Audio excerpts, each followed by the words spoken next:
আসসালামু আলাইকুম রহমতুল্লাহ। Welcome to Molla news TV. Molla news টিভির পক্ষ থেকে আরেকটি মহাগুরুত্বপূর্ণ আপডেট নিউজ, ভারত চীন যুদ্ধের সম্ভাবনা।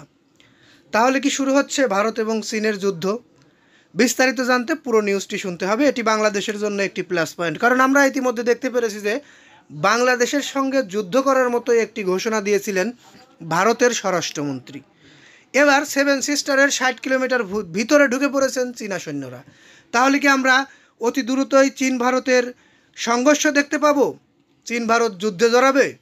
বিস্তারিত জানতে পুরো নিউজটি শুনুন। এখনও পর্যন্ত যারা নিউজটি শুনছেন তারা নিউজটিতে একটি লাইক দিয়ে ফেলুন।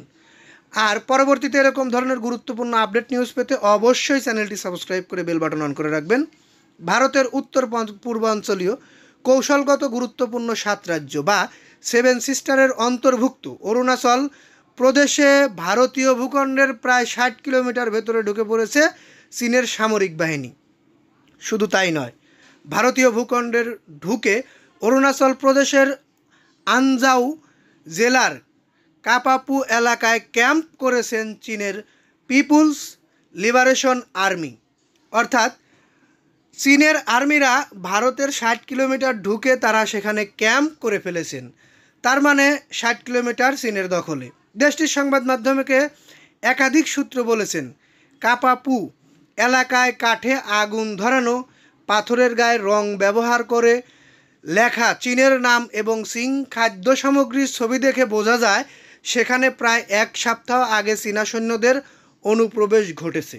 ছবিতে দেখা যায় পাথরের গায়ে ইংরেজিতে 2024 সাল লেখা রয়েছে। ভারতীয় ভূখণ্ডে নিজেদের মালিকানা দাবি করার জন্য অনুপ্রবেশ সময় চীনা সেনাবাহিনী এসব কৌশল ব্যবহার করেছে বলেন জানিয়েছেন গণমাধ্যমগুলো। তাহলে আমরা কি অতি দ্রুতই চীন ভারতের যুদ্ধ দেখব, নাকি চীন ভারতের সঙ্গে যুদ্ধ করবে না? এই বিষয়গুলো জানতে হলে আমাদের চ্যানেলে চোখ রাখতে হবে।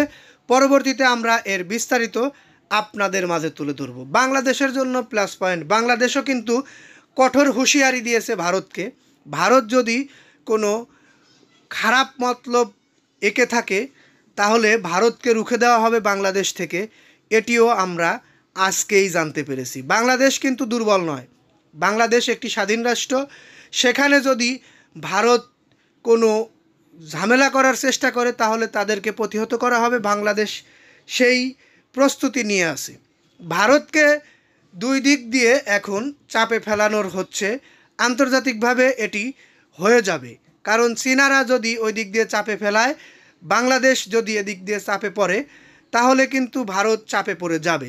যাই হোক, আমরা এই নিউজটি আর দীর্ঘায়িত করব না, এখান থেকে বিদায় নেব। আপনারা কি চান অবশ্যই কমেন্ট বক্সে জানিয়ে যাবেন। ভারত এবং চীনের সংঘর্ষ হবে কি হবে না সেটিও আপনারা কমেন্ট বক্সে জানিয়ে যাবেন। এই বলে এখান থেকে বিদায় নিচ্ছি। আসসালামু আলাইকুম।